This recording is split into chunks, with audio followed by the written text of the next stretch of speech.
একদিকে ইউক্রেন রাশিয়ার সংঘাত, অন্যদিকে মধ্যপ্রাচ্যে ইরানের সঙ্গে ইসরায়েল মার্কিন উত্তেজনা, এই দুই অগ্নিগর্ভ পরিস্থিতির মাঝে নীরবে গড়ে উঠছে নতুন কৌশলগত জোট। সামরিক বিশ্লেষকরা বলছেন, বড় কোনো বৈশ্বিক সংঘাতের আশঙ্কার মধ্যেই হয়তো রাশিয়ার মিত্ররা ক্রমেই এক ছাতার নিচে আসছে। ইরান ইসরায়েল যুদ্ধে যখন পুরো মধ্যপ্রাচ্যে উত্তপ্ত পরিস্থিতি বিরাজ করছে, ঠিক সেই সময় নীরবেই উত্তর কোরিয়া সফরে গেলেন বেলারুশ প্রেসিডেন্ট আলেকজান্ডার লুকাশেঙ্কো। পিয়ংইয়ংয়ে তাকে দেয়া হয়েছে নজিরবিহীন রাষ্ট্রীয় সংবর্ধনা। দেশটির কিম ইল সুং স্কোয়ারে সামরিক কুচকাওয়াজ আর গার্ড অব অনারের মধ্য দিয়ে স্পষ্ট হয়েছে, এই সফর শুধুই কূটনৈতিক নয়, বরং কৌশলগত বার্তাও বহন করছে। উত্তর কোরিয়ার নেতা কিম জং উনের সঙ্গে বৈঠকে লুকাশেঙ্কো স্পষ্ট করেছেন, দুই দেশ এখন কেবল বন্ধু নয়, বরং একই লক্ষ্য ও আদর্শের অংশীদার।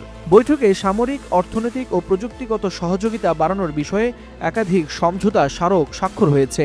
কৃষি, প্রযুক্তি থেকে শুরু করে শিল্প উৎপাদন, সবখানেই সহযোগিতার নতুন দিগন্ত খুলছে।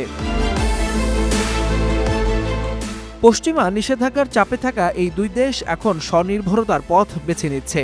বেলারুশ উত্তর কোরিয়াকে ভারী যন্ত্রপাতি দেওয়ার প্রস্তাব দিয়েছে, আর বিনিময়ে পাবে খনিজ সম্পদ ও দক্ষ শ্রমশক্তি। বিশ্লেষকদের মতে এটি শুধু অর্থনৈতিক বিনিময় নয়, বরং দীর্ঘমেয়াদী কৌশলগত জোটের ভিত্তি।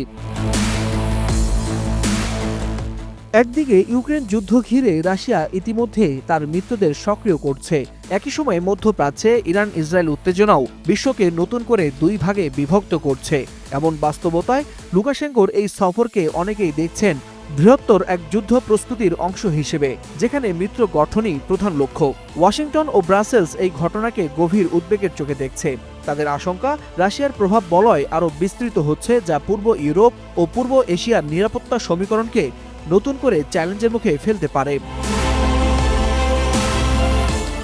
ওয়ালিউল হাসানাত, যুগান্তর নিউজ।